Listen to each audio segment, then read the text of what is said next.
بسم الله الرحمن الرحيم. الحمد لله رب العالمين، وصلى الله وسلم وبارك على نبينا محمد وعلى آله وصحبه أجمعين. أما بعد، فهذه متن ألفية العراقي المسماة بالتبصرة والتذكرة في علوم الحديث للحافظ الشهير زين الدين أبي الفضل عبد الرحيم بن الحسين العراقي الشافعي المتوفى سنة 806.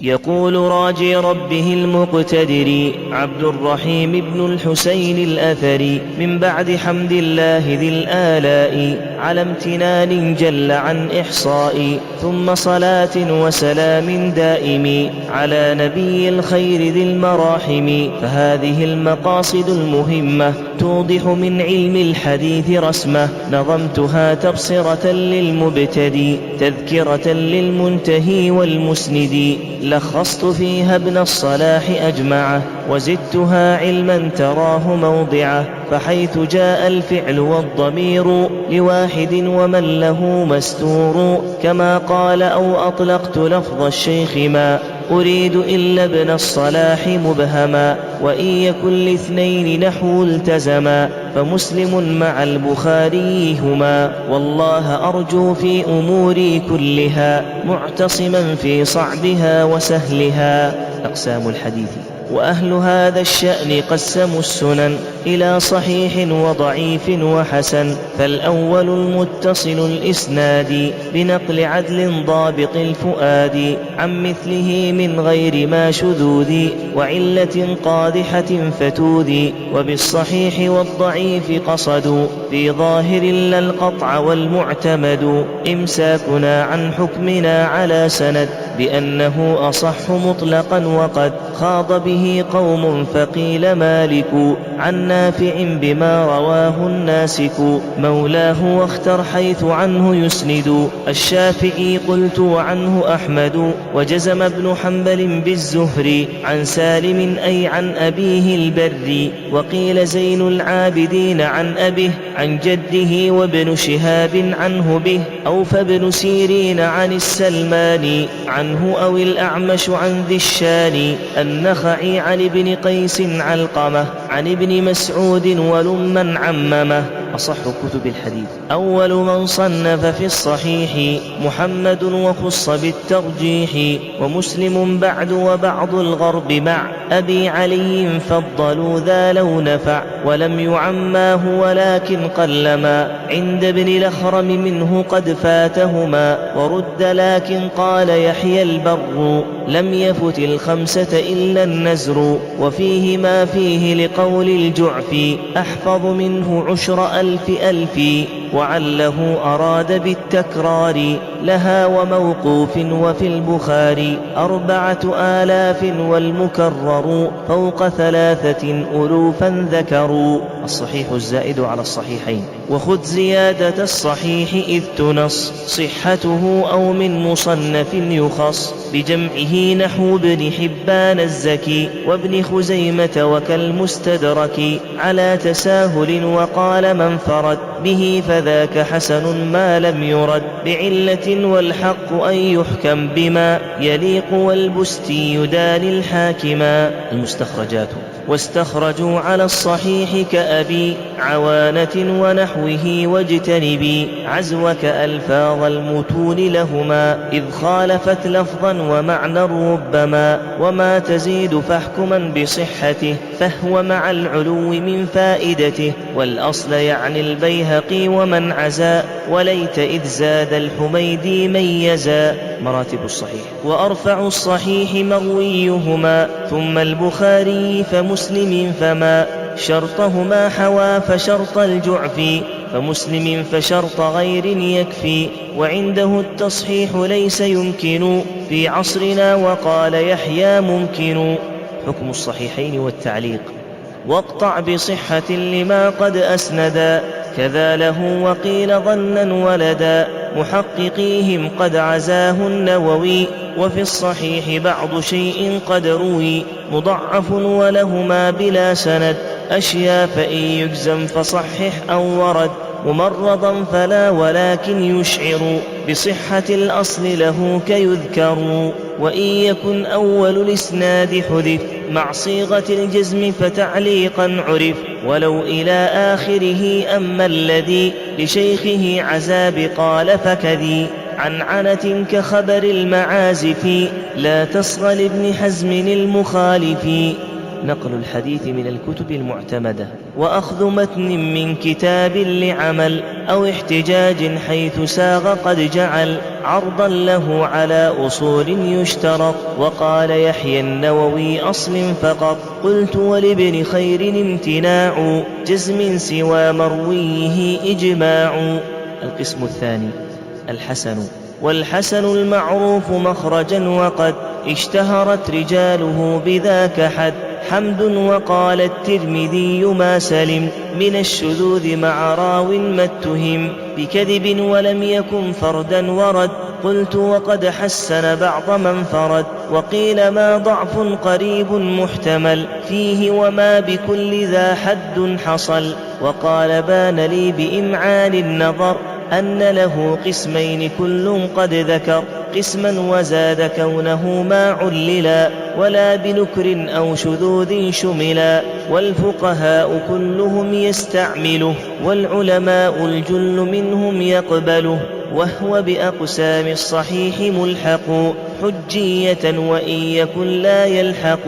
فإن يقل يحتج بالضعيف فقل إذا كان من الموصوف رواته بسوء حفظ يجبر بكونه من غير وجه يذكر. وإن يكن لكذب أو شذا أو قوي الضعف فلم يجبر ذا. ألا ترى المرسل حيث أسندا أو أرسلوا كما يجيء اعتضدا. والحسن المشهور بالعدالة والصدق راويه إذا أتى له طرق أخرى نحوها من الطرق، صححته كمتن لولا أن أشق. إذ تابعوا محمد بن عمرو عليه فارتقى الصحيح يجري. قال ومن مظنة للحسن جمع أبي داود أي في السنن، فإنه قال ذكرت فيه ما صح أو قارب أو يحكيه، وما به وهن شديد قلته، وحيث لا فصالح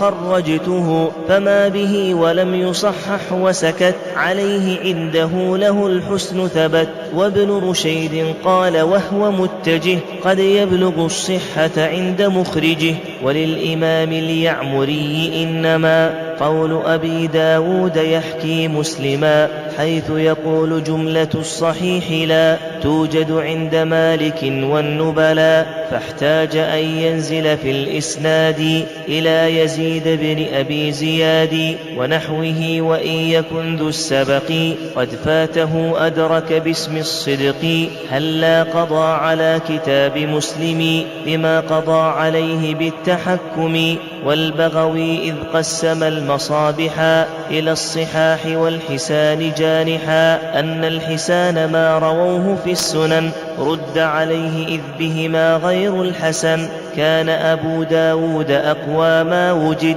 يرويه، والضعيف حيث لا يجد في الباب غيره فذاك عنده من رأي نقوى قاله ابن منده. والنسئي يخرج من لم يجمع عليه تركا مذهب متسع. ومن عليها أطلق الصحيحا فقد أتى تساهلا صريحا، ودونها في رتبة ما جعلا على المساند فيدعى الجفلا، كمسند الطيالسي وأحمدا، وعده للدارمي انتقدا. والحكم للإسناد بالصحة أو للحسن دون الحكم للمتن رأوا، واقبله إن أطلقه من يعتمد ولم يعقبه بضعف ينتقد. واستشكل الحسن مع الصحة في متن، فإن لفظا يرد فقل صفي به الضعيف أو يرد ما يختلف سنده، فكيف إن فرد وصف. ولأبي الفتح في الاقتراح أن انفراد الحسن ذو اصطلاح، وإن يكن صح فليس يلتبس كل صحيح حسن لا ينعكس. وأوردوا ما صح من أفراد حيث اشترطنا غير ما إسناد. القسم الثالث الضعيف.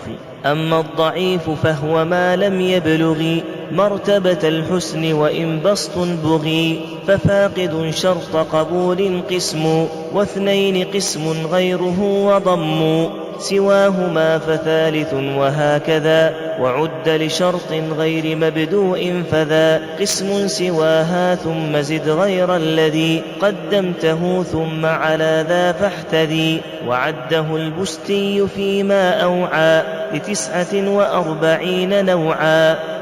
المرفوع: وسم مرفوعا مضافا للنبي، واشترط الخطيب رفع الصاحب، ومن يقابله بذي الإرسال فقد عنا بذاك ذا اتصال. المسند: والمسند المرفوع أو ما قد وصل، لو مع وقف وهو في هذا يقل، والثالث الرفع مع الوصل معا، شرط به الحاكم فيه قطعا. المتصل والموصول: وإن تصل بسند منقولا فسمه متصلا موصولا، سواء الموقوف والمرفوع، ولم يروا أن يدخل المقطوع. الموقوف: وسم بالموقوف ما قصرته، بصاحب وصلت أو قطعته، وبعض أهل الفقه سماه الأثر، وإن يقف بغيره قيد تبر. المقطوع: وسم بالمقطوع قول التابع، وفعله وقد رأى للشافعي، تعبيره به عن المنقطع، قلت وعكسه اصطلاح البردعي. فروع: قول الصحابي من السنة أو نحو أمرنا حكمه الرفع، ولو بعد النبي قاله بأعصر، على الصحيح وهو قول الأكثر. وقوله كنا نرى إن كان مع عصر النبي من قبيل ما رفع، وقيل لا أولى فلا كذاك له، وللخطيب قلت لكن جعله مرفوعا الحاكم والرازي ابن الخطيب وهو القوي، لكن حديث كان باب المصطفى يقرع بالأظفار مما وقفا، حكما لدى الحاكم والخطيب، والرفع عند الشيخ ذو تصويب. وعد ما فسره الصحابي رفعا فمحمول على الأسباب، وقولهم يرفعه يبلغ به رواية ينميه رفع فانتبه، وإن يقل عن تابع فمرسل، قلت من السنة عنه نقلوا تصحيح وقفه وذو احتمال، نحو أمرنا منه للغزالي، وما أتى عن صاحب بحيث لا يقال رأيا حكمه الرفع على ما قال في المحصول نحو من أتى، فالحاكم الرفع لهذا أثبتا. وما رواه عن أبي هريرة محمد وعنه أهل البصرة كرر قال بعد، فالخطيب روى به الرفع وذا عجيب. المرسل: مرفوع تابع على المشهور، مرسل أو قيده بالكبير، أو سقط راو منه ذو أقوال، والأول الأكثر في استعمال، واحتج مالك كذا النعمان، وتابعوهما به ودانوا، ورده جماهير النقاد للجهل بالساقط في الإسناد، وصاحب التمهيد عنهم نقله، ومسلم صدر الكتاب أصله، لكن إذا صح لنا مخرجه بمسند أو مرسل يخرجه، من ليس يروي عن رجال الأول نقبله، قلت الشيخ لم يفصل، والشافعي بالكبار قيدا، ومن روى عن الثقات أبدا، ومن إذا شارك أهل الحفظ وافقهم إلا بنقص لفظ، فإن يقل فالمسند المعتمد، فقل دليلان به يعتضد، ورسموا منقطعا عن رجل، وفي الأصول نعته بالمرسل، أما الذي أرسله الصحابي فحكمه الوصل على الصواب. المنقطع والمعضل: وسم بالمنقطع الذي سقط قبل الصحابي به راو فقط، وقيل ما لم يتصل، وقالا بأنه الأقرب لا استعمالا، والمعضل الساقط منه 2 فصاعدا، ومنه قسم ثاني، حذف النبي والصحابي معا، ووقف متنه على من تبعا. العنعنة: وصححوا وصل معنعن سلم، من دلسة راويه واللقاء علم. وبعضهم حكى بذا إجماعا ومسلم لم يشرط اجتماعا، لكن تعاصرا وقيل يشترط طول صحابة وبعضهم شرط معرفة الراوي بالأخذ عنه، وقيل كل ما أتانا منه منقطع حتى يبين الوصل، وحكم أن حكم عن فالجل سوا وللقطع نجى البرديجي حتى يبين الوصل في التخريج.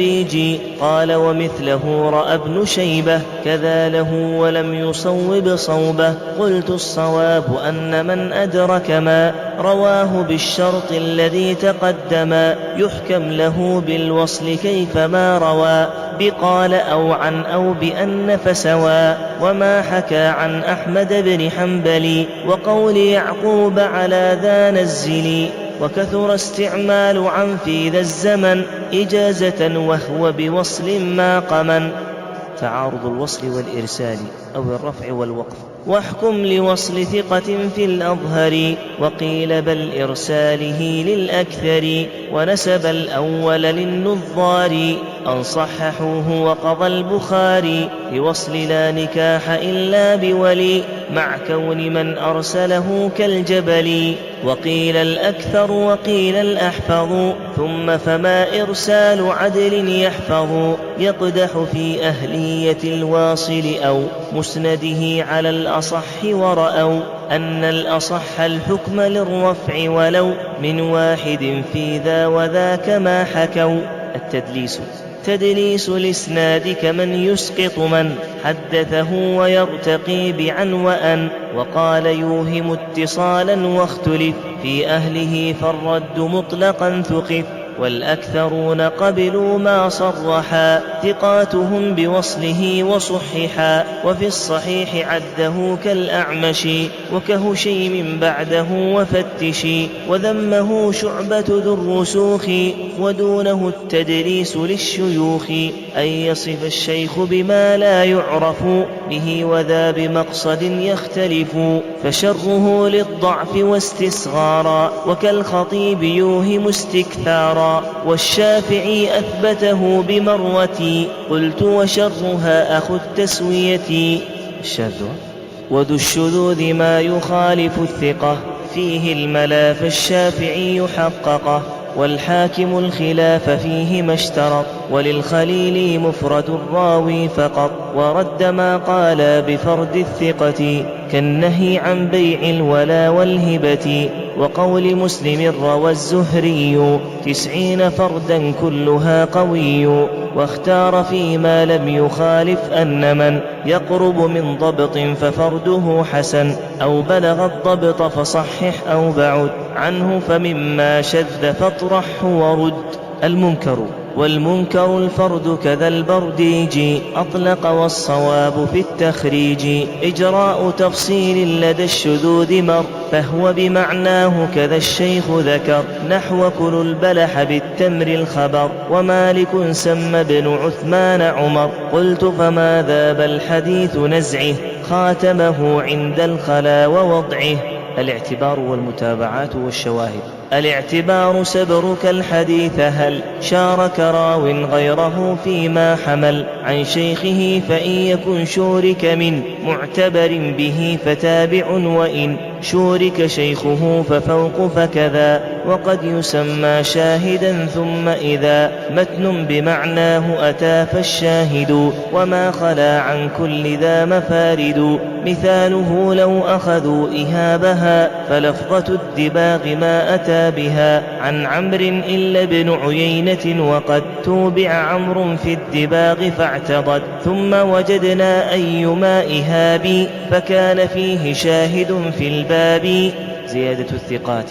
واقبل زيادات الثقات منهم ومن سواهم فعليه المعظم. وقيل لا منهم، وقد قسمه الشيخ فقال من فرد دون الثقات ثقة خالفهم فيه صريحا فهو رد عندهم، أو لم يخالف فاقبلنه وادعى فيه الخطيب الاتفاق مجمعا، أو خالف الإطلاق نحو جعلت تربة الأرض فهي فرد نقلت فالشافعي وأحمد احتجا بذا، والوصل والإرسال من ذا أخذا، لكن في الإرسال جرحا فاقتضى تقديمه ورد أن مقتضى هذا قبول الوصل إذ فيه وفي الجرح علم زائد للمقتفي.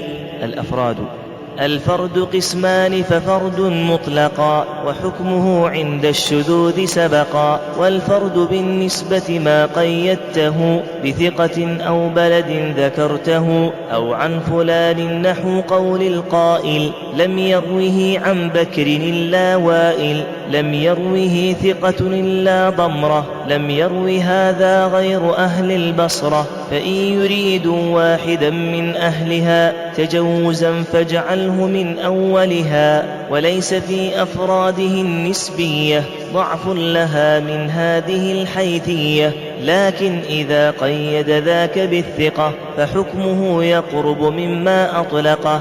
المعلل: وسم مما بعلة مشمول معللا ولا تقل معلول، وهي عبارة عن أسباب طرت فيها غموض وإخفاء أثرت، تدرك بالخلاف والتفرد مع قرائن تضم يهتدي، جهبذها إلى اطلاعه على تصويب إرسال لما قد وصلا، أو وقف ما يرفع أو متن دخل في غيره، أو وهم واهم حصل ظن فأمضى أو وقف فاحجما، مع كونه ظاهره أن سلما، وهي تجيء غالبا في السند تقدح في المتن بقطع مسند، أو وقف مرفوع وقد لا تقدح، كالبيعان بالخيار صرحوا، بوهم يعلى بن عبيد أبدلا عمرا بعبد الله حين نقلا، وعلة المتن كنفي البسملة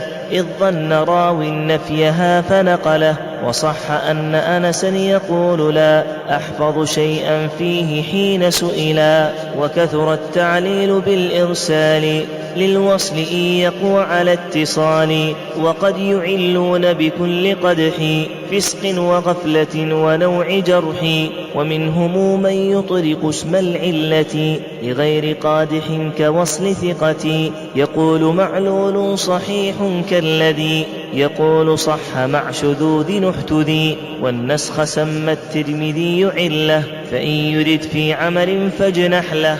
المضطرب: مضطرب الحديث ما قد وردا مختلفا من واحد فأزيدا، في متن أو في سند إن اتضح فيه تساوي الخلف أما إن رجح، بعض الوجوه لم يكن مضطربا، والحكم للراجح منها وجبا، كالخط للسترة جم الخلف، والاضطراب موجب للضعف. المدرج الملحق آخر الخبر من قول راو ما بلا فصل ظهر، نحو إذا قلت التشهد وصل ذاك زهير وابن ثوبان فصل، قلت ومنه مدرج قبل قلب كأسبغ الوضوء ويل للعقب، ومنه جمع ما أتى كل طرف منه بإسناد بواحد سلف، كوائل في صفة الصلاة قد أدرج ثم جئتهم وما اتحد، ومنه أن يدرج بعض مسندي في غيره مع اختلاف السند، نحو ولا تنافسوا في متن لا تباغضوا فمدرج قد نقلا، من متن لا تجسسوا أدرجه ابن أبي مريم إذ أخرجه، ومنه متن عن جماعة ورد وبعضهم ما خالف بعضا في السند، فيجمع الكل بإسناد ذكر، كمتن أي الذنب أعظم الخبر، فإن عمرا عند واصل فقط بين شقيق وابن مسعود سقط، وزاد الأعمش كذا منصور، وعمد الإدراج لها محظور. الموضوع: شر الضعيف الخبر الموضوع، الكذب المختلق المصنوع، وكيف كان لم يجيزوا ذكره لمن علم ما لم يبين أمره، وأكثر الجامع فيه إذ خرج لمطلق الضعف عناء بالفرج، والواضعون للحديث أضربوا أضرهم قوم لزهد نسبوا، قد وضعوها حسبة فقبلت منهم ركونا لهم ونقلت، فقيض الله لها نقادها فبينوا بنقدهم فسادها، نحو أبي عصمة إذ رأى الورى زعما نأوا عن القرآن فافترى لهم حديثا في فضائل السور عن ابن عباس فبئس ما ابتكر، كذا الحديث عن أبي اعترف راويه بالوضع وبئس ما اقترف، وكل من أودعه كتابه كالواحدي مخطئ صوابه، وجوز الوضع على الترغيب قوم بن كروام وفي الترهيب، والواضعون بعضهم قد صنعا من عند نفسه وبعض وضعا كلام بعض الحكما في المسند، ومنه نوع وضعه لم يقصد، نحو حديث ثابت من كثرت صلاته الحديث وهلة سرت، ويعرف الوضع بالإقرار وما نزل منزلته، وربما يعرف بالتركة قلت استشكلا، الثبجي القطع بالوضع على ما اعترف الواضع إذ قد يكذب، بلى نرده وعنه نضرب. المقلوب. وقسموا المقلوب قسمين إلى ما كان مشهورا براو أبدلا بواحد نظيره كي يرغبا فيه للإغراب إذا ما استغربا، ومنه قلب سند لمتن نحو امتحانهم إمام الفن في 100 لما أتى بغدادا فردها وجود الإسنادا، وقلب ما لم يقصد الرواة نحو إذا أقيمت الصلاة، حدثه في مجلس البنان حجاج عن ابن أبي عثمان فظنه عن ثابت جرير بينه حماد الضرير. تنبيهات: وإن تجد متنا ضعيف السند فقل ضعيف أي بهذا فاقصدي، ولا تضعف مطلقا بناء على الطريق إذ لعل جاء بسند مجود بل يقف ذاك على حكم إمام يصف بيان ضعفه، فإن أطلقه فالشيخ فيما بعده حققه، وإن ترد نقلا لواه أو لما يشك فيه لا بإسنادهما فأت بتمريض كيروى واجزمي بنقل ما صحك قال فاعلمي، وسهلوا في غير موضوع رووا من غير تبيين لضعف ورأوا بيانه في الحكم والعقائد عن ابن مهدي وغير واحد. معرفة من تقبل روايته ومن ترد.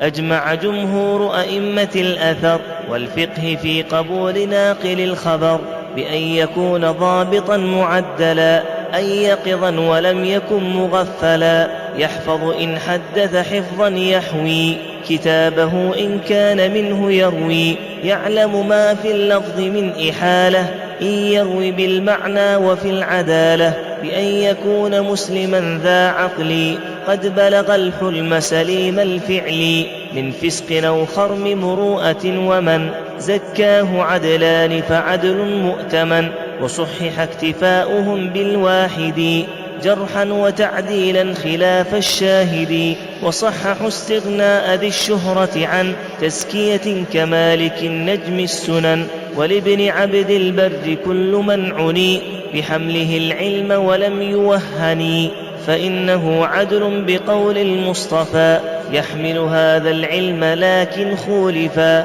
ومن يوافق غالبا ذا الضبط فضابط أو نادرا فمخطي، وصححوا قبول تعديل بلا ذكر لأسباب له أن تثقلا، ولم يروا قبول جرح أبهما للخلف في أسبابه، وربما استفسر الجرح فلم يقدح كما فسره شعبة بالركض، فما هذا الذي عليه حفاظ الأثر كشيخي الصحيح مع أهل النظر، فإن يقل قل بيان من جرح، كذا إذا قالوا لمتن لم يصح وأبهموا فالشيخ قد أجابا أن يجب الوقف إذ استرابا حتى يبين بحثه قبوله، كمن أولو الصحيح خرجوا له، ففي البخاري احتجاجا عكرمة مع ابن مرزوق وغير ترجمة، واحتج مسلم بمن قد ضعفا نحو سويد إذ بجرح ما اكتفى. قلت وقد قال أبو المعالي واختاره تلميذه الغزالي وابن الخطيب الحق أن يحكم بما أطلقه العالم بأسبابهما. وقدموا الجرح وقيل إن ظهر من عدل الأكثر فهو المعتبر. ومبهم التعديل ليس يكتفي به الخطيب والفقيه الصيرفي. وقيل يكفي نحو أن يقال حدثني الثقة بل لو قال جميع أشياخي ثقات لو لم أسم لا نقبل من قد أبهم. وبعض من حقق لم يرده من عالم في حق ما قلده ولم يروا فتياه أو عمله على وفاق المتن تصحيحا له. وليس تعديلا على الصحيح رواية العدل على التصريح. واختلفوا هل يقبل المجهول وهو على ثلاثة مجعول. مجهول عين من له راو فقط ورده الأكثر والقسم الوسط. مجهول حال باطن وظاهر وحكمه الرد لدى الجماهير. والثالث المجهول للعدالة في باطن فقط فقد رأى له حجية في الحكم بعض من منع ما قبله منهم سليم فقطع به. وقال الشيخ إن العمل يشبه أنه على ذا جعلا في كتب من الحديث اشتهرت خبرة بعض من بها تعذرت في باطن الأمر وبعض يشهر ذا القسم مستورا وفيه نظر. والخلف في مبتدع ما كفرا قيل يرد مطلقا واستنكرا. وقيل بل إذا استحل الكذبا نصرة مذهب له ونسبا للشافعي إذ يقول أقبلوا من غير خطابية ما نقلوا. والأكثرون ورآه الأعدلا ردوا دعاتهم فقط ونقلا فيه ابن حبان اتفاقا ورووا عن أهل بدع في الصحيح ما دعوا. وللحميدي والإمام أحمدا بأن من لكذب تعمدا أي في الحديث لم نعد نقبله وإن يتب والصيرفي مثله. وأطلق الكذب وزاد أن من ضعف نقلا لم يقو بعد أن. وليس كالشاهد والسمعان أبو المظفر يرى في الجاني بكذب في خبر إسقاط ما له من الحديث قد تقدما. ومن روى عن ثقة فكذبه فقد تعارضا ولكن كذبه لا تثبتا بقول شيخه فقد كذبه الآخر واردد ما جحد. وإن يرده بلا أذكر أو ما يقتضي نسيانه فقد رأوا الحكم للذاكر عند المعظم. وحكي الإسقاط عن بعضهم كقصة الشاهد واليمين إذ نسيه سهيل الذي أخذ عنه فكان بعد عن ربيعة عن نفسه يرويه لمن يضيعه. والشافعي نهى بن عبد الحكم يروي عن الحي لخوف التهم. ومن روى بأجرة لم يقبل إسحاق والرازي وابن حنبل وهو شبيه أجرة القرآن يخرم من مروءة الإنسان. لكن أبو نعيم الفضل أخذ وغيره ترخصا فإن نبذ شغلا به الكسب أجز إرفاقا. أفتى به الشيخ أبو إسحاقا ورد ذو تساهل في الحمل كالنوم والأدى كلام أصلي أو قبل التلقين أو قد وصفا بالمنكرات كثرة أو عرفا بكثرة السهو وما حدث من أصل صحيح فهو رد. ثم إن بين له غلطه فما رجع سقط عندهم حديثه جمع. كذا الحميدي مع ابن حنبل وابن المبارك رأوا في العمل. قال وفيه نظر نعم إذا كان عنادا منه ما ينكر ذا. وأعرضوا في هذه الدهور عن اجتماع هذه الأمور لعسرها بل يكتفى بالعاقل المسلم البالغ غير الفاعل للفسق ظاهرا وفي الضبط بأن يثبت ما روى بخط مؤتمن، وأنه يروي من أصل وافقا لأصل شيخه كما قد سبقا، لنحو ذاك البيهقي فلقد آل السماع لتسلسل السند. مراتب التعديل. والجرح والتعديل قد هذبه ابن أبي حاتم إذ رتبه، والشيخ زاد فيهما وزدت ما في كلام أهله وجدت، فأرفع التعديل ما كررته كثقة ثبت ولو أعدته، ثم يليه ثقة أو ثبت أو متقن أو حجة أو إذا عزوا الحفظ أو ضبطا لعدل، ويلي ليس به بأس صدوق وصلي، بذاك مأمونا خيارا وتلا محله الصدق رووا عنه إلى الصدق ما هو، وكذا شيخ وسط أو وسط فحسب أو شيخ فقط، وصالح الحديث أو مقاربة جيده حسنه مقاربه، صويلح صدوق إن شاء الله أرجو بأن ليس به بأس عراه، وابن معين قال من أقول لا بأس به فثقة، ونقلا أن ابن مهدي أجاب من سأل أثقة كان أبو خلدة بل كان صدوقا خيرا مأمونا، الثقة الثوري لو تعونا، وربما وصف ذا الصدق وسم ضعفا بصالح الحديث إذ يسم. مراتب التجريح.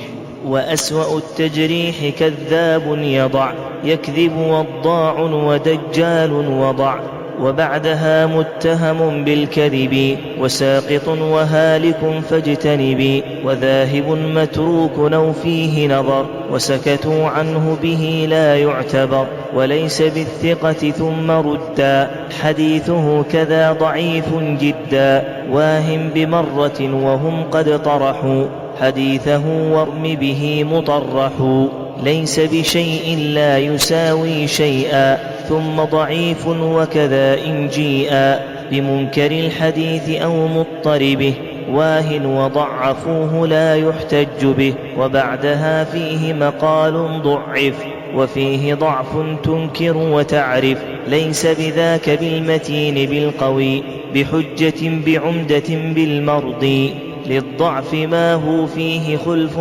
طعنوا فيه كذا سيء حفظ لين، تكلموا فيه وكل من ذكر من بعد شيئا بحديثه اعتبر. متى يصح تحمل الحديث أو يستحب؟ وقبلوا من مسلم تحملا في كفره كذا صبي حملا، ثم روى بعد البلوغ ومنع قوم هنا ورد كالسبطين مع إحضار أهل العلم للصبيان، ثم قبولهم ما حدثوا بعد الحلم، وطلب الحديث في 20 عند الزبير أحب حين، وهو الذي عليه أهل الكوفة، والعشر في البصرة كالمألوفة، وفي 30 لأهل الشام، وينبغي تقييده بالفهم، فكتبه بالضبط والسماع حيث يصح وبه نزاع، فالخمس للجمهور ثم الحجة قصة محمود وعقل المجة، وهو ابن 5 وقيل 4 وليس فيه سنة متبعة، بل الصواب فهمه الخطابا مميزا ورده الجوابا، وقيل لابن حنبل فرجل قال ل15 التحمل يجوز لا في دونها فغلطه، قال إذا عقله وضبطه، وقيل من بين الحمار والبقر فرق سامع ومن لا فحضر، قال به الحمال وابن المقري سمع لابن 4 ذي ذكري. أقسام التحمل وأولها سماع لفظ الشيخ. أعلى وجوه الأخذ عند المعظم وهي 8 لفظ شيخ فاعلمي، كتابا أو حفظا وقل حدثنا سمعت أو أخبرنا أنبأنا، وقدم الخطيب أن يقولا سمعت إذ لا يقبل التأويلا، وبعدها حدثنا حدثني، وبعد ذا أخبرنا أخبرني، وهو كثير ويزيد استعمله، وغير واحد لما قد حمله من لفظ شيخه وبعده تلا أنبأنا نبأنا وقللا، وقوله قال لنا ونحوها كقوله حدثنا لكنها الغالب استعمالها مذاكرة، ودونها قال بلا مجاورة، وهي على السماع إن يدرى اللقي، لا سيما من عرفوه في المضي ألا يقول ذا بغير ما سمع منه كحجاج، ولكن يمتنع عمومه عند الخطيب وقصر، ذاك على الذي بذا الوصف اشتهر. الثاني القراءة على الشيخ. ثم القراءة التي نعتها معظمهم عرضا سوا قرأتها من حفظ أو كتاب أو سمعتا، والشيخ حافظ لما عرضتا أو لا، ولكن أصله يمسكه بنفسه أو ثقة ممسكه.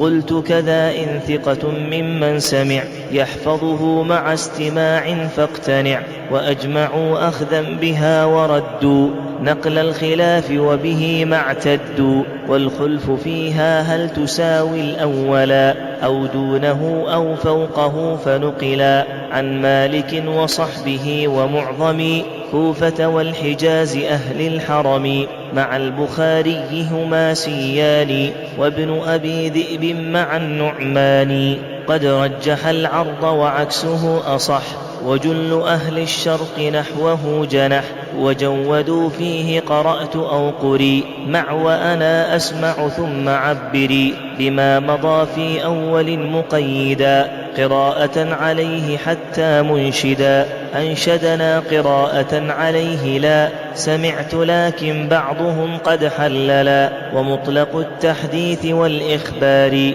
منعه أحمد ذو المقدار، والنسائي والتميمي يحيى، وابن المبارك الحميد سعيا، وذهب الزهري والقطان ومالك وبعده سفيان، ومعظم الكوفة والحجاز مع البخاري إلى الجواز، وابن جريج وكذا الأوزاعي مع ابن وهب والإمام الشافعي، ومسلم وجل أهل الشرق قد جوزوا أخبرنا للفرق، وقد عزاه صاحب الإنصاف للنسائي من غير ما خلاف، والأكثرين وهو الذي اشتهر مصطلحا لأهله أهل الأثر، وبعض من قال بذا أعادا قراءة الصحيح حتى عادا، في كل متن قائلا أخبرك إذ كان قال أولا حدثك، قلت وذا رأي الذي اشترطوا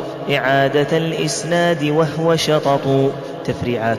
واختلفوا إن أمسك الأصل رضا، والشيخ لا يحفظ ما قد عرضا، فبعض نظار الأصول يبطله، وأكثر المحدثين يقبله، واختاره الشيخ فإن لم يعتمد ممسكه فذلك السماع رد، واختلفوا إن سكت الشيخ ولم يقر لفظا فرآه المعظم، وهو الصحيح كافيا، وقد منع بعض أولي الظاهر منه وقطع به أبو الفتح سليم الرازي، ثم أبو إسحاق الشيرازي، كذا أبو نصر، وقال يعمل به وألفاظ الأداء الأول، والحاكم اختار الذي قد عهدا عليه أكثر الشيوخ في الأداء، حدثني في اللفظ حيث انفردا، واجمع ضميره إذا تعددا، والعرض إن تسمع فقل أخبرنا أو قارئا أخبرني واستحسنا، ونحوه عن ابن وهب رويا، وليس بالواجب لكن رضيا، والشك في الأخذ أكان وحده أو مع سواه فاعتبار الوحدة محتمل، لكن رأى القطان الجمع فيما أوهم الإنسان، في شيخه ما قال والوحدة قد اختار في ذا البيهقي واعتمد، وقال أحمد اتبع لفظا ورد للشيخ في أدائه ولا تعد. ومنع الإبدال فيما صنفا الشيخ، لكن حيث راو عرفا بأنه سوى ففيه ما جرى في النقل بالمعنى ومع ذا فيرى بأن ذا فيما روى ذو الطلب باللفظ لا ما وضعوا في الكتب. واختلفوا في صحة السماع من ناسخ فقال بامتناع الإسفرايين مع الحربي وابن عدي وعن الصبغ لا تروي تحديثا وإخبارا قلي حضرت والرازي وهو الحنظلي وابن المبارك كلاهما كتب وجوز الحمال والشيخ ذهب لأن خيرا منه أن يفصلا فحيث فهم صح أو لا بطلا كما جرى للدار قطني حيث عد إملاء إسماعيل عدا وسرد وذاك يجري في الكلام أو إذا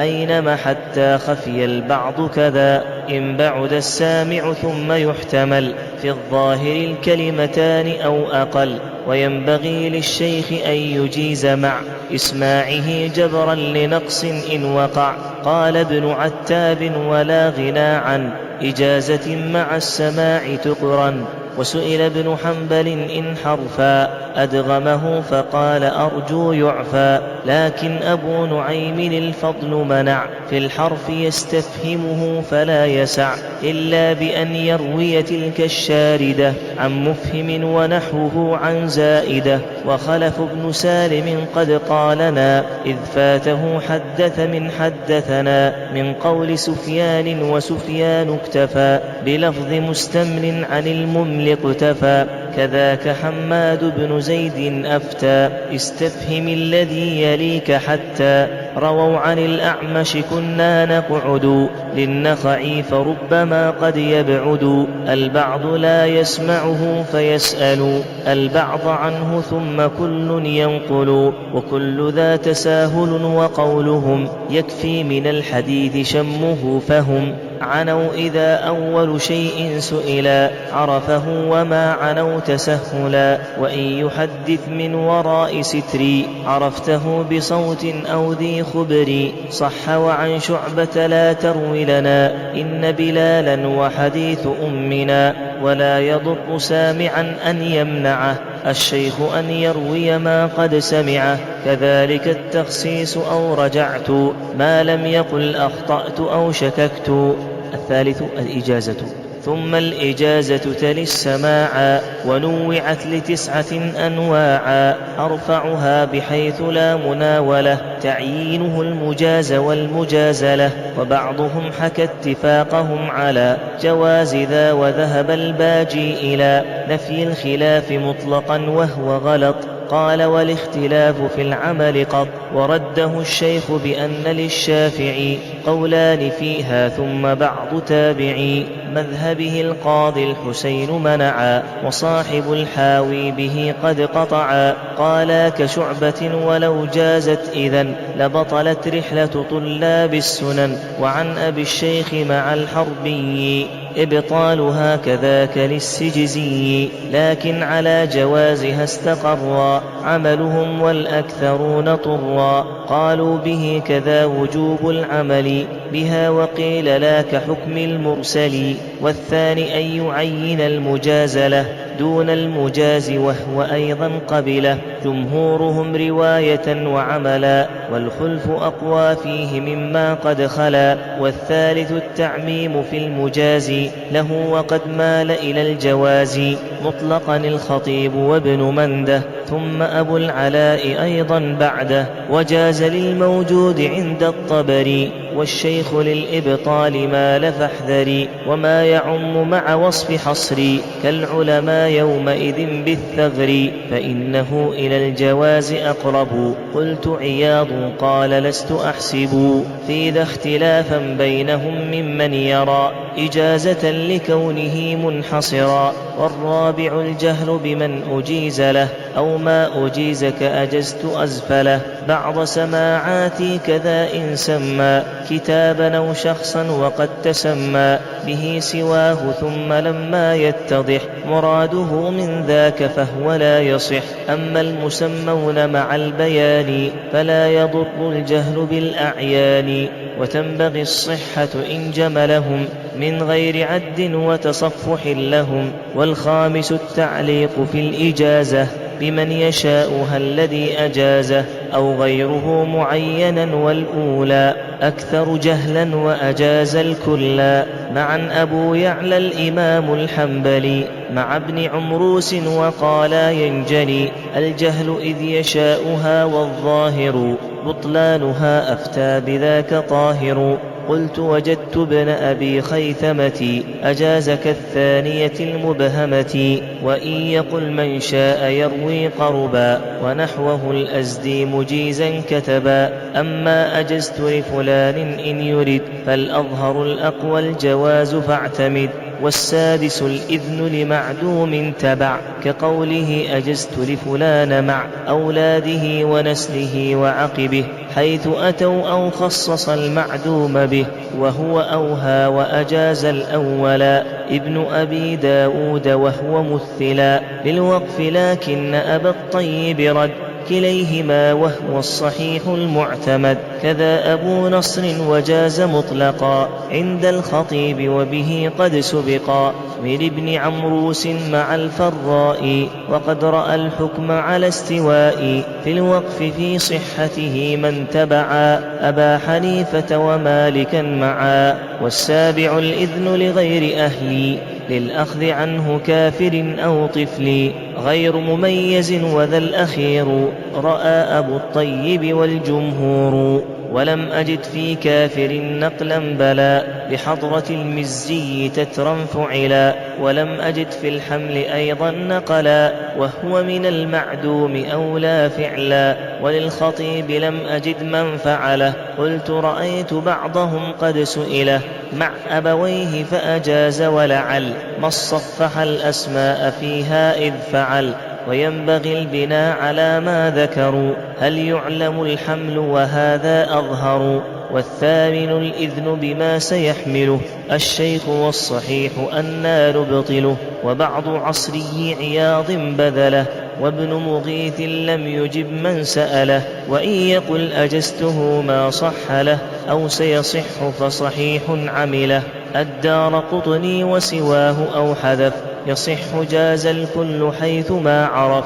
والتاسع الإذن بما أجيزا لشيخه فقيل لن يجوزا ورد الصحيح الاعتماد عليه قد جوزه النقاد أبو نعيم وكذا ابن عقدة والدار قطني ونصر بعده وإلى ثلاثا بإجازة وقد رأيت من والى بخمس يعتمد. وينبغي تأمل الإجازة فحيث شيخ شيخه أجازه بلفظ ما صح لديه لم يخط ما صح عند شيخه منه فقط.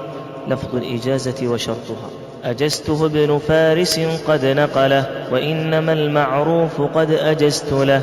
وإنما تستحسن الإجازة من عالم به ومن أجازه طالب علم والوليد ذا ذكر عن مالك شرطا وعن أبي عمر أن الصحيح أنها لا تقبل إلا لماهر وما لا يشكل. واللفظ إن تجز بكتب أحسن أو دون لفظ فنو وهو أدون.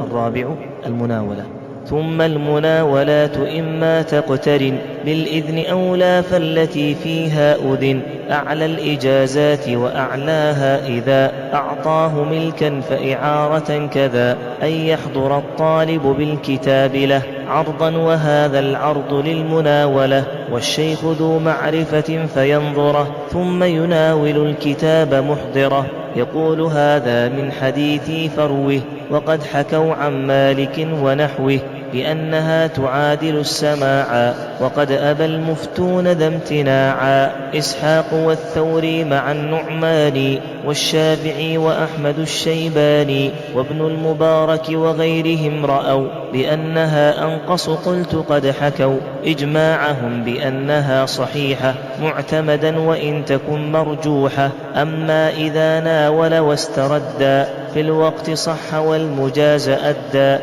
من نسخة قد وافقت مروية، وهذه ليست لها مزية على الذي عين في الإجازة عند المحققين، لكن مازه أهل الحديث آخرا وقدما.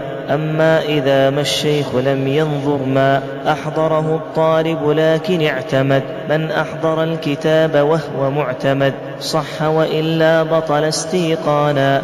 وإن يقل أجزته إن كان ذا من حديثي فهو فعل حسن يفيد حيث وقع التبين، وإن خلت من إذن المناولة قيل تصح والأصح باطلة. كيف يقول من روى بالمناولة والإجازة؟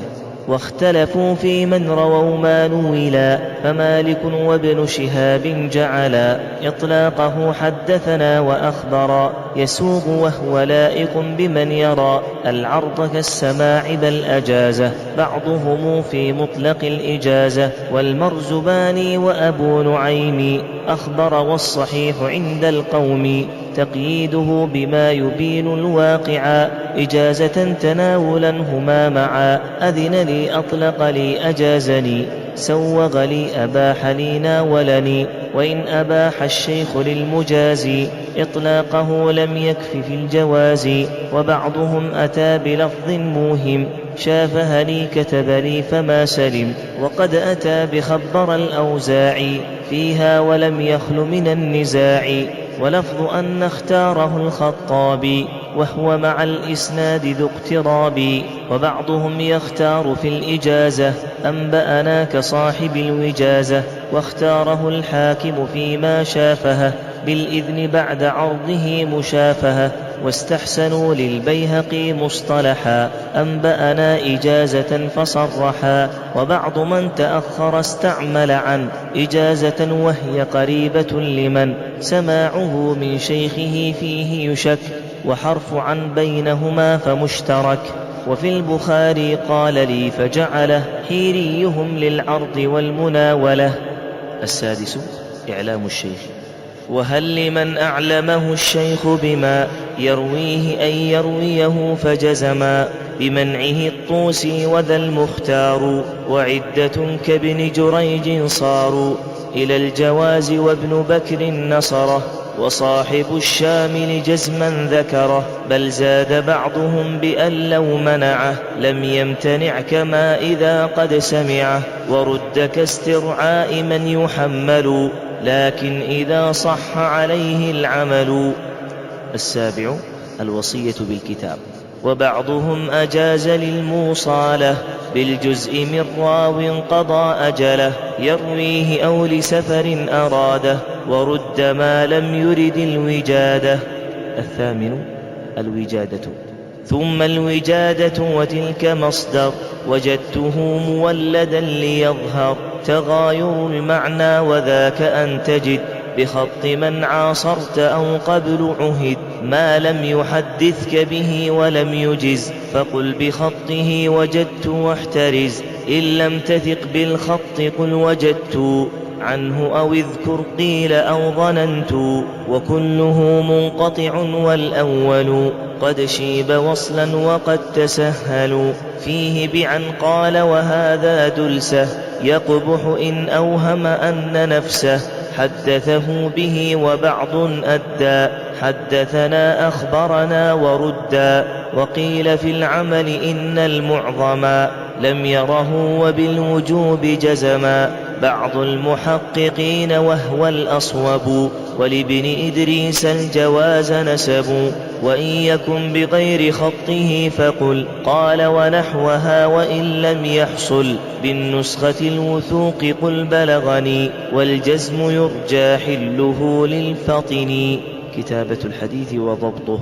واختلف الصحاب والأتباع في كتبة الحديث والإجماع على الجواز بعدهم بالجزم لقوله اكتبوا وكتب السهم. وينبغي إعجام ما يستعجم وشكل ما يشكل لا ما يفهم. وقيل كله لذي ابتداء وأكدوا ملتبس الأسماء. وليك في الأصل وفي الهامش مع تقطيعه الحروف فهو أنفع. ويكره الخط الدقيق إلا لضيق رق أو لرحال فلا. وشره التعليق والمشق كما شر القراءة إذا ما هذرما. وينقط المهمل للحاء أسفلا أو كتب ذاك الحرف تحت مثلا أو فوقه قلامة أقوال. والبعض نقط السين صفا قالوا وبعضهم يخط فوق المهمل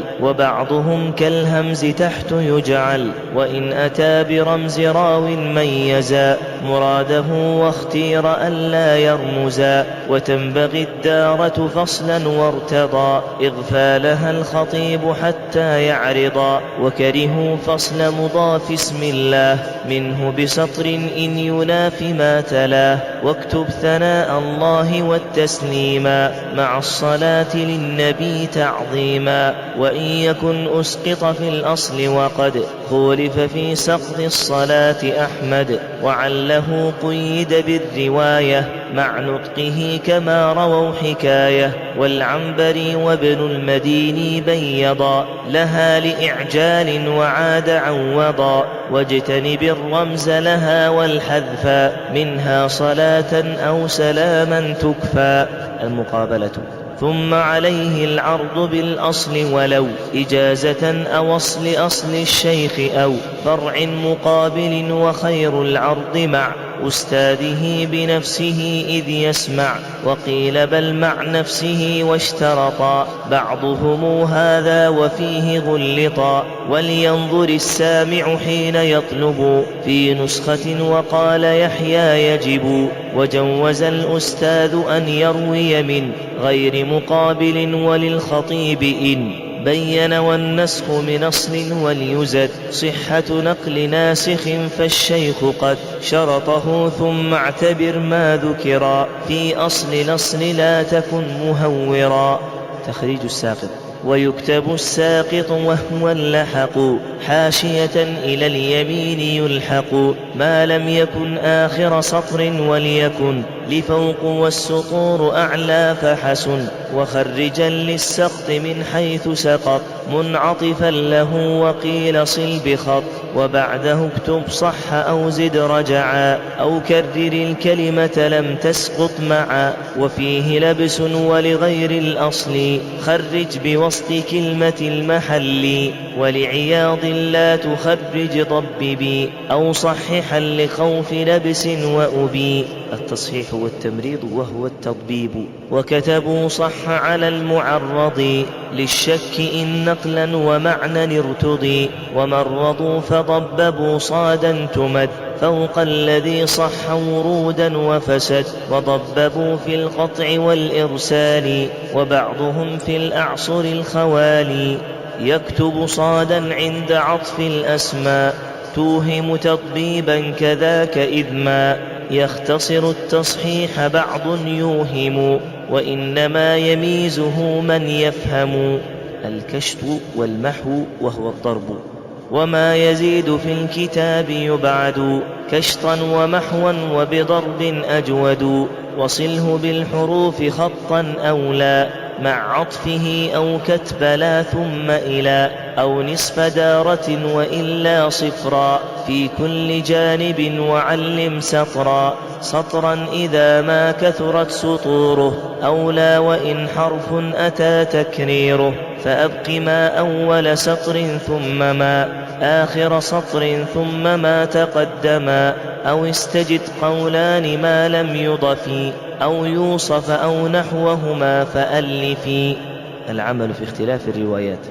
وليبن أولا على رواية كتابه ويحسن العناية بغيرها بكتب راو سميا أو رمزا أو يكتبها معتنيا بحمرة وحيث زاد الأصل حوقه بحمرة ويجلو.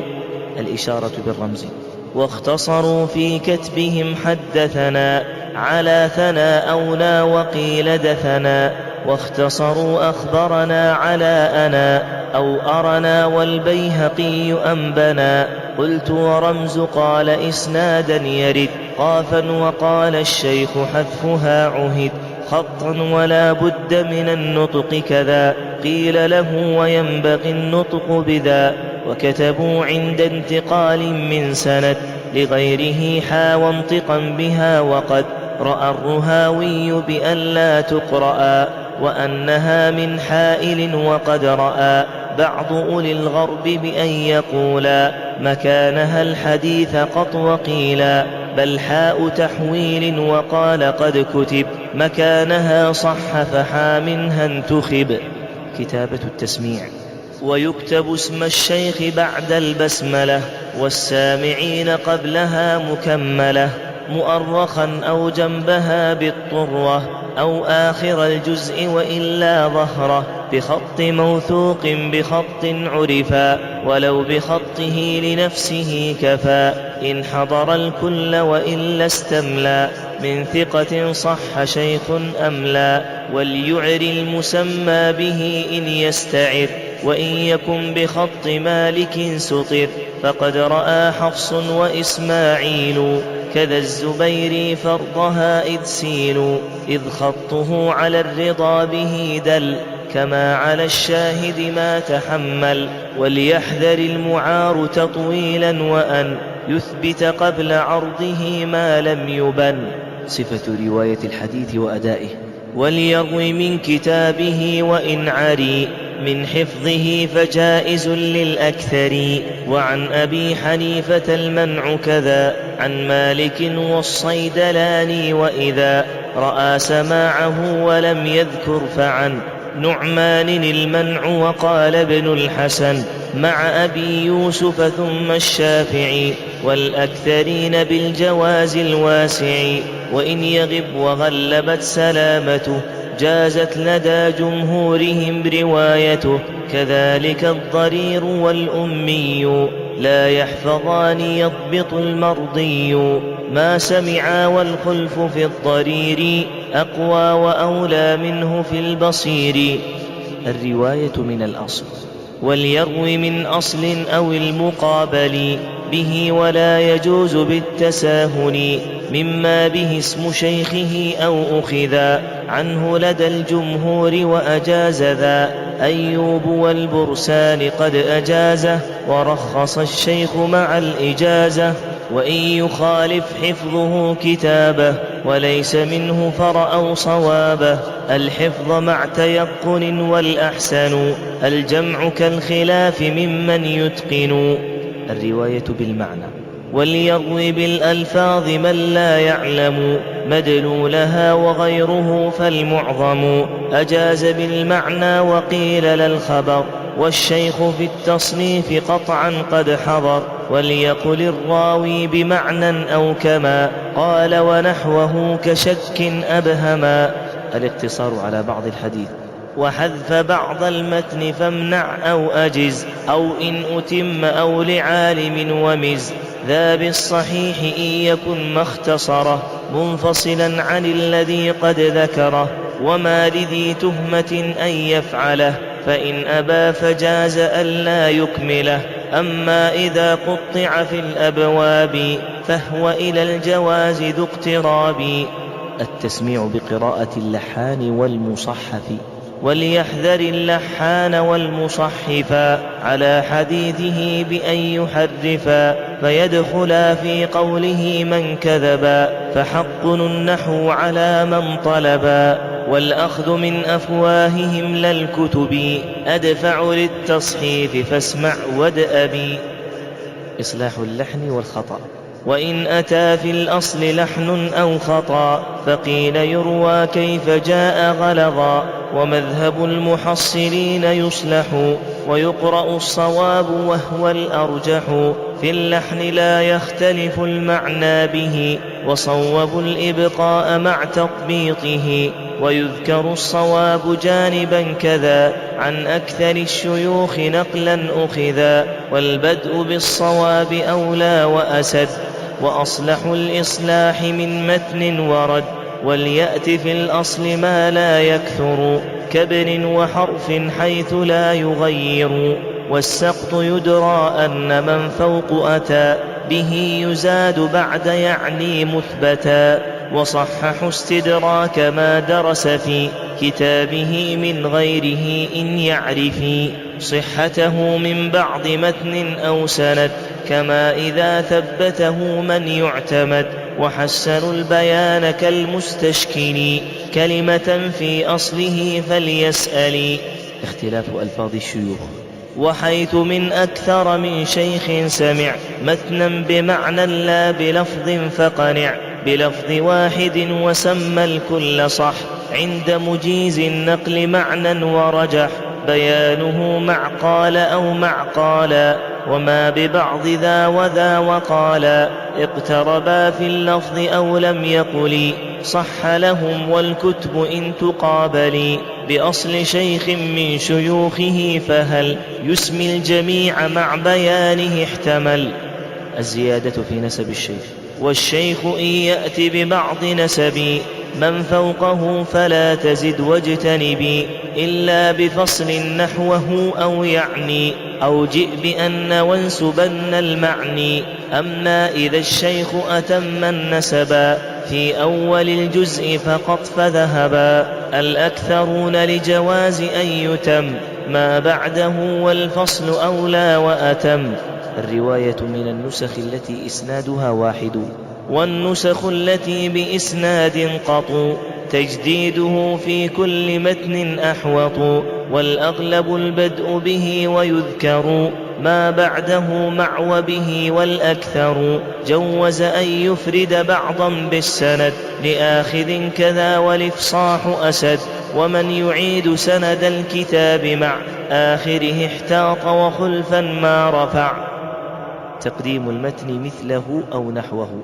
وقوله مع حذف متن مثله أو نحوه يريد متنا قبله، فالأظهر المنع من أن يكمله بسند الثاني، وقيل بل له إن عرف الراوي بالتحفظ والضبط والتمييز للتلفظ، والمنع في نحو فقد قد حكيا، وذا على النقل بمعنى بنيا، واختير أن يقول مثل متني قبل ومتنه كذا ويبني، وقوله إذ بعض متن لم يسق وذكر الحديث فالمنع أحق، وقيل إن يعرف كلاهما الخبر يرجى الجواز والبيان المعتبر، وقال إن ينجز فبالإجازة لما طوى واغتفروا إفرازه.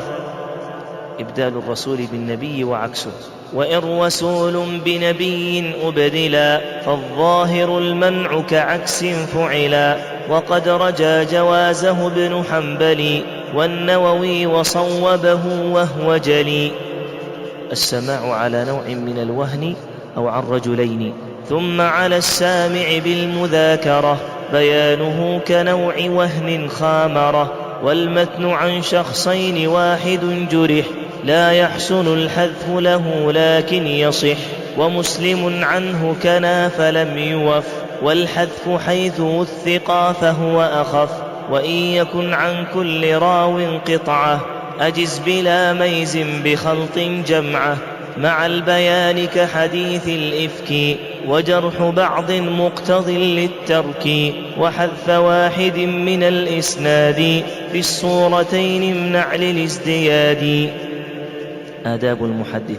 وصحح النية في التحديث، واحرص على نشرك للحديث، ثم توضأ واغتسل واستعمل طيبا وتسريحا وزبر المعتلي، صوتا على الحديث واجلس بأدب، وهيبة بصدر مجلس وهب، لم يخلص النية طالب فعم، ولا تحدث عجلا أو إن تقم، أو في الطريق ثم حيث احتيج لك في شيء اروه. وابن خلاد سلك بأنه يحسن ل50 عاما ولا بأس ل40. ورد والشيخ بغير البارع خصص لا كمالك والشافعي. وينبغي الإمساك إذ يخشى الهرم. وبال80 ابن خلاد جزم. فإن يكن ثابت عقل لم يبل كأنس ومالك ومن فعل. والبغوي والهجيمي وفئة كالطبري حدثوا بعد 100. وينبغي إمساك الأعمى إن يخف. وأن من سيل بجزء قد عرف رجحان راو فيه دل فهو حق. وترك تحديث بحضرة الأحق. وبعضهم كره الأخذ عنه ببلد وفيه أولى منه. ولا تقم لأحد وأقبلي عليهم وللحديث رتلي. وأحمد وصل مع سلام ودعاء في بدء مجلس وختمه معا. واعقد للإملا مجلسا فذاك من أرفع الإسماع والأخذ. ثم إن تكثر جموع فاتخذ مستمليا محصلا ذا يقظة مستويا بعال أو فقائما يتبع ما يسمعه مبلغا أو مفهما. واستحسن البدء بقارئ تلا وبعده استنصت ثم بسملا. فالحمد فالصلاة ثم أقبل يقول من أو ما ذكرت وابتهل له وصلى وترضى رافعا. والشيخ ترجم الشيوخ ودعا. وذكر معروف بشيء من لقب كغندر أو وصف نقص أو نسب لأمه فجائز ما لم يكن يكرهه كابن علية فصن. وارو في الإملا عن شيوخ قدمي أولاهم وانتقه وأفهمي ما فيه من فائدة ولا تزد عن كل شيخ فوق متن. واعتمد عالي إسناد قصير متن. واجتنب المشكل خوف الفتن.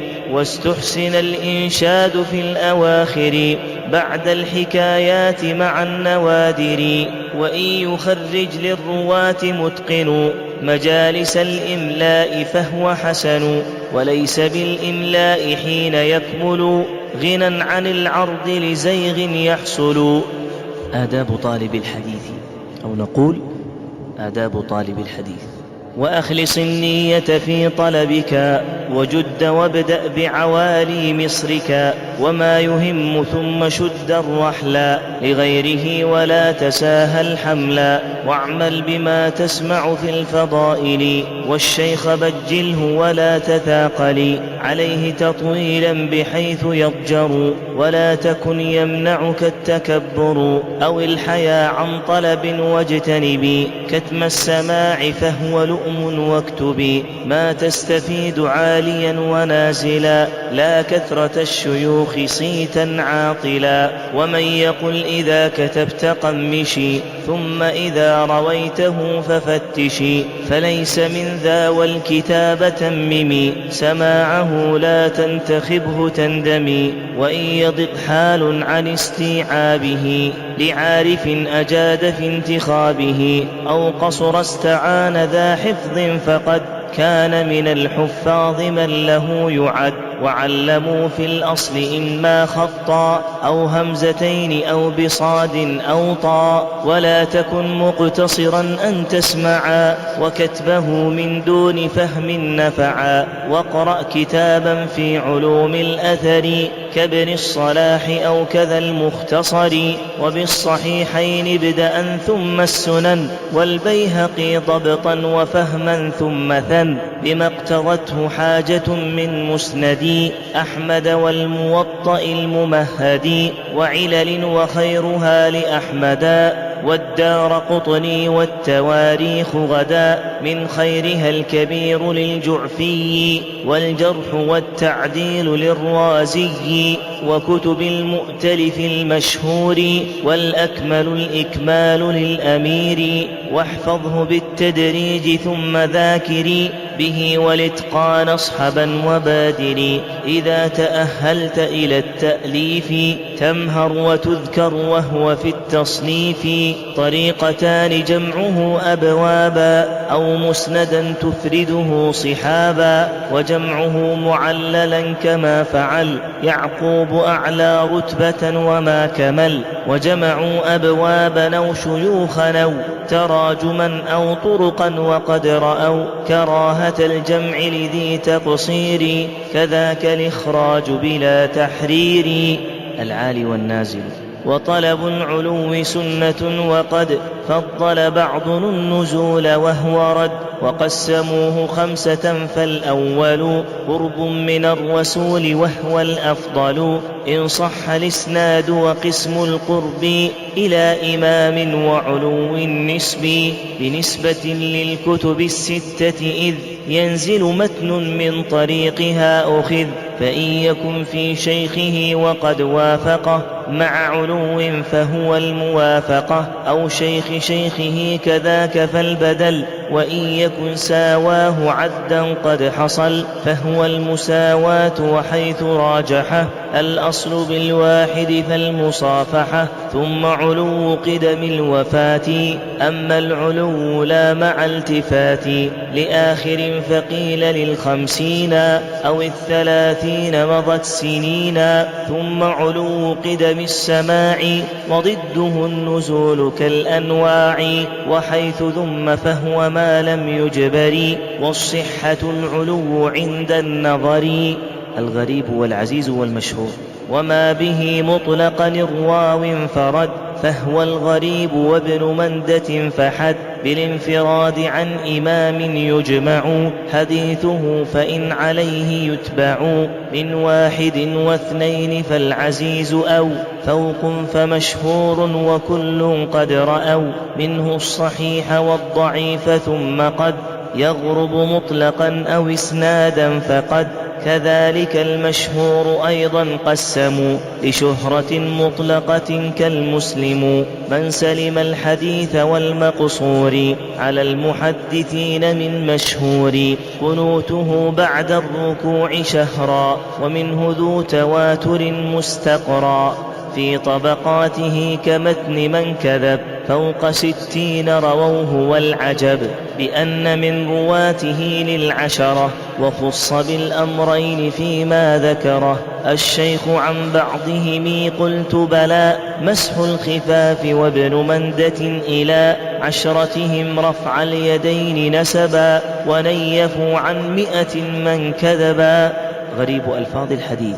والنضر أو معمر خلف أول من صنف الغريب فيما نقلوا ثم تلا أبو عبيد واقتفى القتبي ثم حمد صنفا فاعن به ولا تخط بالظن ولا تقلد غير أهل الفن وخير ما فسرته بالوارد كالدخ بالدخان لابن صائد كذاك عند الترمذي والحاكم فسره الجماع وهو واهم. المسلسل.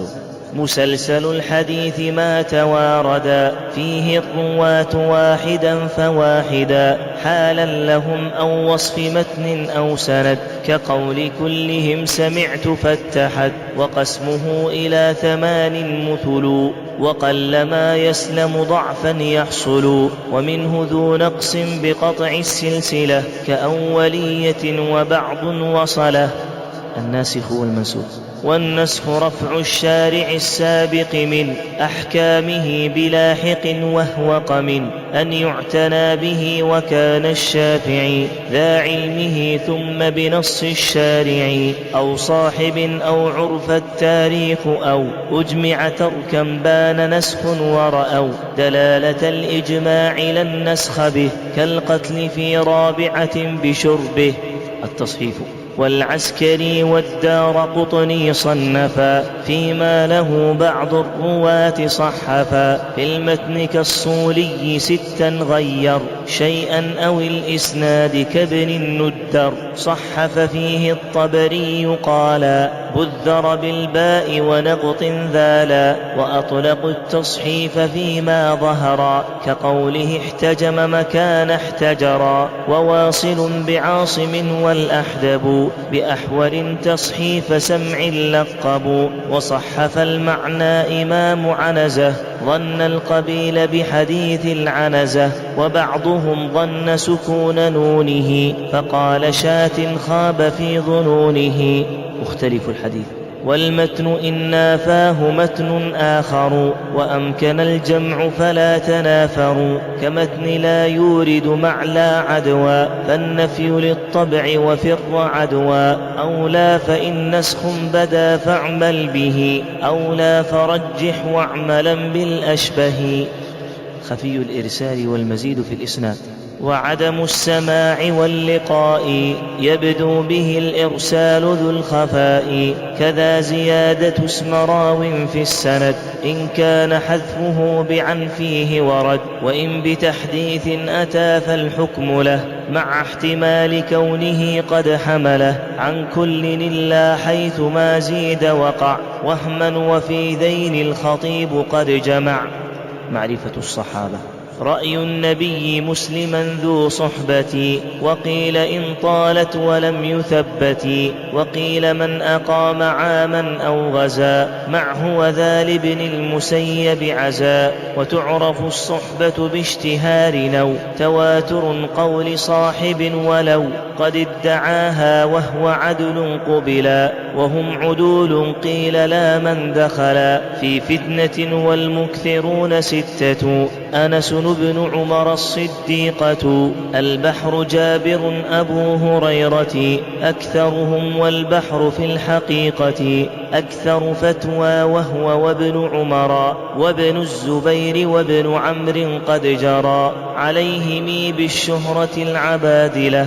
ليس ابن مسعود ولا من شاكله، وهو وزيد وابن عباس لهم في الفقه أتباع يرون قولهم. وقال مسروق انتهى العلم إلى 6 أصحاب كبار النبلاء، زيد أبي الدرداء مع أبي، عمر عبد الله مع علي. ثم انتهى لذين والبعض جعل الأشعري عن أبي الدرداء بدل. والعد لا يحصرهم فقد ظهر 70,000 بتبوك وحضر، الحج 40,000 وقبض. عن ذين مع 4,000 تنض، وهم طباق إن يرد تعديد. قيل 12 أو تزيد، والأفضل الصديق ثم عمر، وبعده عثمان وهو الأكثر. أو فعلي قبله خلف حكي، قلت وقول الوقف جاء عن مالك. فال6 الباقون فالبدرية، فأحد فالبيعة المرضية. قال وفضل السابقين قد ورد، فقيل هم وقيل بدري وقد قيل بل أهل القبلتين، واختلف أيهم أسلم قبل من سلف. قيل أبو بكر وقيل بل علي، ومدعي إجماعه لم يقبل. وقيل زيد وادعى وفاقا، بعض على خديجة اتفاقا. ومات آخرا بغير مرية، أبو الطفيل مات عام 100. وقبله السائب بالمدينة، أو سهل أو جابر أو بمكة. وقيل الآخر بها ابن عمر، إلا أبو الطفيل فيها قبرا. وأنس بن مالك بالبصرة، وابن أبي أوفى قضى بالكوفة. والشأم فابن بسر أو ذو باهلة، خلف وقيل بدمشق واثلة. وإن في حمص بن بسر قبضا، وإن بالجزيرة العرس قضى. وبفلسطين أبو أبي، ومصر فابن الحارث بن جزي. وقبض الهرماس باليمامة، وقبله رويفع ببرقة. وقيل إفريقية وسلمة، باديا أو بطيبة المكرمة. معرفة التابعين.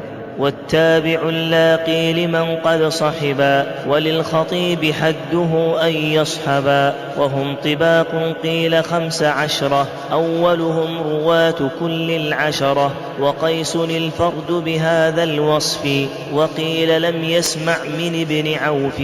وقول من عد سعيدا فغلط، بل قيل لم يسمع سوى سعد فقط، لكنه الأفضل عند أحمدا، وعنه قيس وسواه وردا. وفضل الحسن أهل البصرة، والقرني أويس أهل الكوفة. وفي نساء التابعين الأبدا، حفصة مع عمرة أم الدرداء. وفي الكبار الفقهاء 7، خارجة القاسم ثم عروة، ثم سليمان عبيد الله، سعيد والسابع ذو اشتباه، إما أبو سلمة أو سالم، أو فأبو بكر خلاف قائم. والمدركون جاهلية فسم، مخضرمين كسويد في وقد يعد في الطباق التابع، في تابعيهم إذ يكون الشائع الحمل عنهم كأبي الزناد،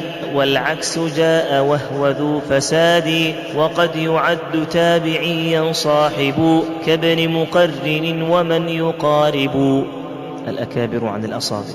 وقد روى الكبير عن ذي الصغر طبقة وسنا أو في القدر، أو فيهما، ومنه أخذ الصحب عن تابع كعدة عن كعب. رواية الأقران. والقرنا من استووا في السند والسن غالبا، وقسمين اعدد مدبجا، وهو إذا كل أخذ عن آخر، وغيرهم انفراد فذ. الإخوة والأخوات. وأفرد الإخوة بالتصنيف، فذو 3 بنو حنيف، 4 أبوهم السمان، و5 أجلهم سفيان، و6 نحو بني سيرين، واجتمعوا 3 يروون، و7 بنو مقرن، وهم مهاجرون ليس فيهم عدهم. والأخوان جملة كعتبة أخي بن مسعود، هما ذو صحبة. رواية الآباء عن الأبناء وعكسه. وصنفوا فيما عن ابن أخذا، أب كعباس عن الفضل كذا، وائل عن بكر بنه والتيمي عن ابنه معتمر في قومي. أما أبو بكر عن الحمراء عائشة في الحبة السوداء، فإنه لابن أبي عتيق، وغلط الواصف بالصديق. وعكسه صنف فيه الوائل، وهو معال للحفيد الناقل. ومن أهمه إذا ما أبهما الأب أو جد، وذاك قسما قسمين عن أب فقط نحو أبي، العشر عن أبيه عن النبي. واسمهما على الشهير فاعلمي، أسامة بن مالك بن قهطمي، والثاني أن يزيد فيه بعده، كبهز أو عمرو أبا أو جده. والأكثر احتجوا بعمر حملا، له على الجد الكبير الأعلى. وسلسل الأب التميمي فعد، عن 9 قلت وفوق ذا ورد. السابق واللاحق. وصنفوا في سابق ولاحق، وهو اشتراك راويين سابق، موتا كزهري وذي تدارك، كابن دويد رويا عن مالك، 37 وقرن وافي، أخر كالجعفي والخفاف. من لم يروي عنه إلا راو واحد. ومسلم صنف في الوحدان، من عنه راو واحد لا ثاني، كعامر بن شهر أو كوهب، هو ابن خنبش وعنه الشعبي. وغلط الحاكم حيث زعما بأن هذا النوع ليس فيهما، ففي الصحيح أخرج المسيبا، وأخرج الجعفي لابن تغلبا. من ذكر بنعوت متعددة، واعن بأن تعرف ما يلتبس، من خلة يعنى بها المدلس، من نعت راو بنعوت نحو ما فعل في الكلبي حتى أبهما. محمد بن السائب العلامة سماه حمادا أبو أسامة، وبأبي النضر بن إسحاق ذكر، وبأبي سعيد العوفي شهر. أفراد العلم. واعن بالإفراد سما أو لقبا، أو كنية نحو لبي بن لبا، أو من دل عمرو وكسر النص في الميم، أو أبي معيد حفص. الأسماء والكنى. واعن بالأسماء والكنى وقد قسم الشيخ ذا ل9 أو 10 قسم، من اسمه كنيته انفرادا نحو أبي بلال أو قد زادا، نحو أبي بكر بن حزم قد كني أبا محمد بخلف فافطني، والثاني من يكنى ولا اسما ندري نحو أبي شيبة وهو الخدري، ثم كنى الألقاب والتعدد نحو أبي الشيخ أبي محمد، وابن جريج بأبي الوليد، وخالد كني للتعديد، ثم ذو الخلف كنى وعلما أسماؤهم وعكسه وفيهما، وعكسه وذو اشتهار بسمي، وعكسه أبو الضحى لمسلم. الألقاب. واعن بالألقاب فربما جعل الواحد 2 الذي منها عطل، نحو الضعيف أي بجسمه، ومن ضل الطريق باسم فاعل، ولن يجوز ما يكرهه الملقب، وربما كان لبعض سبب كغندر محمد بن جعفر، وصالح جزرة المشتهر. المؤتلف والمختلف. واعن بما صورته مؤتلف خطا ولكن لفظه مختلف، نحو سلام كله فثقلي لابن سلام الحبر والمعتزل، أبا علي فهو خف الجد، وهو الأصح في أبي البيكندي، وابن أبي الحقيق وابن مشكم، والأشهر التشديد فيه فاعلمي، وابن محمد بن ناهض فخف أو زده هاء فكذا فيه اختلف، قلت وللحبر بن أخت خففي، كذاك جد السيد والنسف، عين أبي بن عمارة اكسري، وفي خزاعة كريز كبري، وفي قريش أبدا حزام، وافتح في الأنصار برا حرام، وفي الشام عنسي بنون وبباء، في كوفة والشين واليا غلبا، في بصرة وما لهم من اكتنى، أبا عبيدة بفتح والكنى، في السفر بالفتح وما لهم عسل، إلا ابن ذكوان وعسل فجمل، والعامري بن علي عثام، وغيره فالنون والإعجام، وزوج مسروق قمير صغر، سواه ضما ولهم مسور، ابن يزيد وابن عبد الملك، وما سوى ذين فمسور حكي، وصففوا الحمال في الرواة، هارون والغير بجيم ياتي، ووصفوا حناطا أو خباطا، عيسى ومسلما كذا خياطا، والسلمي يفتح في الأنصار، ومن يكسر لامه كأصله لحن، ومن هنا لمالك ولهما بشار نفرد أبا بندارهما، ولهما سيارني أبو الحكم، وابن سلامة وباليا قبل جم،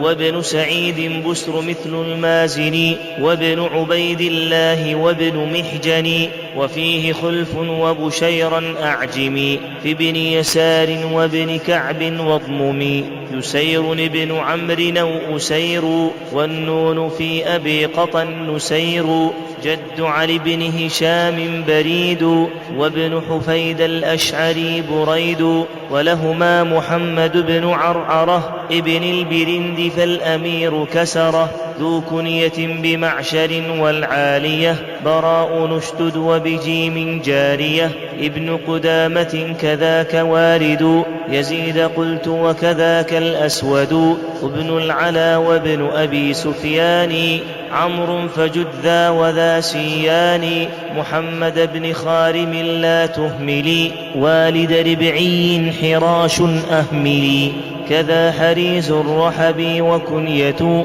قد علقت، وابن حدير عدة، حضين اعجمه أبو ساسانا وافتح أبا حصين ني عثمانا كذاك حبان بن منقذ ومن ولده وابن هلال واكسرا ابن عطية مع ابن موسى ومن رمى سعدا فنال بوسى خبيب نعج في ابن عبد الرحمن وابن عدي وهو كنية كان لابن الزبير ورياح اكسر بيا أبا زياد بخلاف حكيا واضمم حكيما في ابن عبد الله قد كذا رزيق بن حكيم وانفرد زييد بن الصلت واضمم واكسري وفي ابن حيان سليم كبري وابن أبي سريج أحمد ائتسى بولد النعمان وابن يونسا عمرو مع القبيلة بن سلمة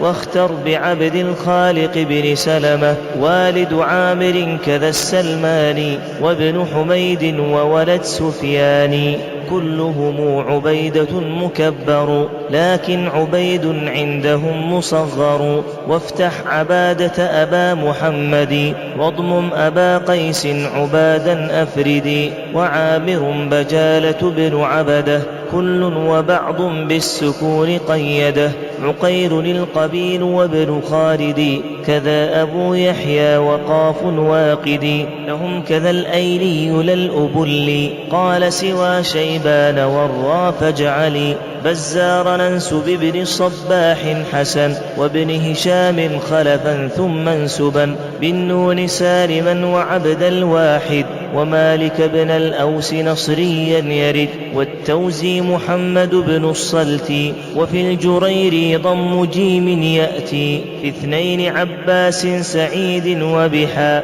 يحيى بن بشر الحريري فتحا وانسب حزاميا سوى من أبهما فاختلفوا والحارثي لهما وسعد الجاري فقط وفي النسب همدان وهو مطلقا قدما غلب المتفق والمفترق ولهم المتفق المفترق ما لفظه وخطه متفق لكن مسمياته لعدة نحو بن أحمد الخليل 6 وأحمد بن جعفر وجده حمدانهم 4 تعده ولهم الجوني أبو عمران 2 والآخر من بغدان كذا محمد بن عبد الله هما من الأنصار ذو اشتباه ثم أبو بكر بن عياش لهم 3 قد بينوا محلهم وصالح 4 كلهم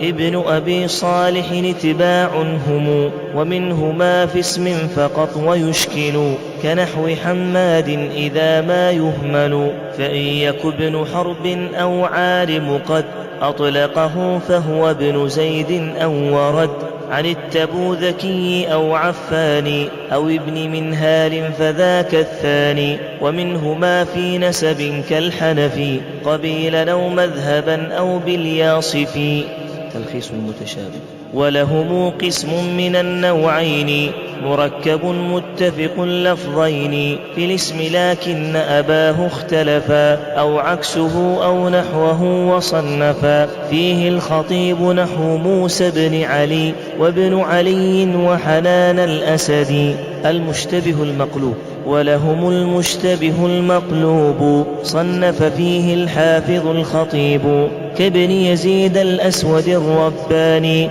وكابن الأسود يزيد 2 من نسب إلى غير أبيه ونسبوا إلى سوى الآباء إما لأم كبني عفراء وجدة نحو ابن منية وجد كابن جريج وجماعات وقد ينسب كالمقداد بالتنبي فليس للأسود أصلا ببني المنسوبون إلى خلاف الظاهر ونسبوا لعارض كالبدر نزل بدرا عقبة بن عمرو كذلك التيمي سليمان نزل تيما وخالد بحذاء جعل جلوسه ومقسم لما لزم مجلس عبد الله مولاه سم المبهمات ومبهم الرواة ما لم يسمى كامرأة في الحيض وهي أسمى. ومن وقى سيد ذاك الحي راق أبي سعيد الخدري، ومنه نحو ابن فلان عمه عمته زوجته بن أمه. تواريخ الرواة والوفيات. ووضعوا التاريخ لما كذبا، ذووه حتى بان لما حسبا. فاستكمل النبي والصديق، كذا علي وكذا الفاروق، 3 الأعوام والستين. وفي ربيع قد قضى يقينا، سنة 11 وقبضا، عام 13 التالي ارتضى. ول3 بعد 20 عمر، و5 بعد 30 غدر. عاد بعثمان كذاك بعلي، في 40 ذو الشقاء الأزلي. وطلحة مع الزبير جمعا، سنة 36 معا. وعام 55 قضى سعد، وقبله سعيد فمضى، سنة 1 بعد 50. وفي عام 32 تفي، قضى ابن عوف والأمين سبقه، عام 18 محققة. وعاش حسان كذا حكيم، 20 بعد 100 تقوم. 60 في الإسلام ثم حضرت، سنة 54 خلت. وفوق حسان 3 كذا، عاشوا وما لغيرهم يعرف ذا. قلت حويطب بن عبد العزى، مع ابن يربوع سعيد يعزى. هذان مع حمنن وابن نوفل، كل إلى وصف حكيم فاجملي. وفي الصحاب 6 قد عمروا، كذاك في المعمرين ذكروا. وقبض الثوري عام 1 من بعد 60 وقرن عدا. وبعد في 9 تلي 70، وفاة مالك وفي 50. و100 أبو حنيفة قضى، والشافعي بعد قرنين مضى. ل4 ثم قضى مأمونا، أحمد في 41. ثم البخاري ليلة الفطر لدى 56 بخرتن كردا. ومسلم سنة 1 في رجب، من بعد قرنين و60 ذهب. ثم ل5 بعد 70 أبو داود. ثم الترمذي يعقب، سنة 9 بعدها وذو نساء. رابع قرن ل3 رفسا. ثم ل85 تفي، الدار قطني. ثم الحاكم في 5 قرن عام 5 فني. وبعده ب4 عبد الغني. ففي 30 أبو نعيم، ول8 بيهقي القوم. من بعد 50 وبعد 5 خطيبهم، والنمري في سنتي. معرفة الثقات والضعفاء.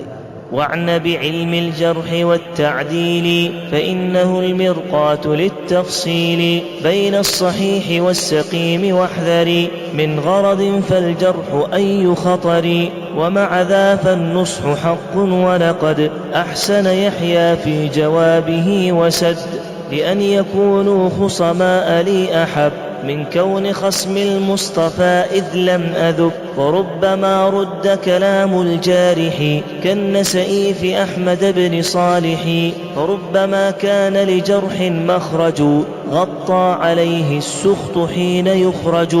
معرفة من اختلط من الثقات. وفي الثقات من أخيرا اختلط، فما روى فيه أو ابهم سقط.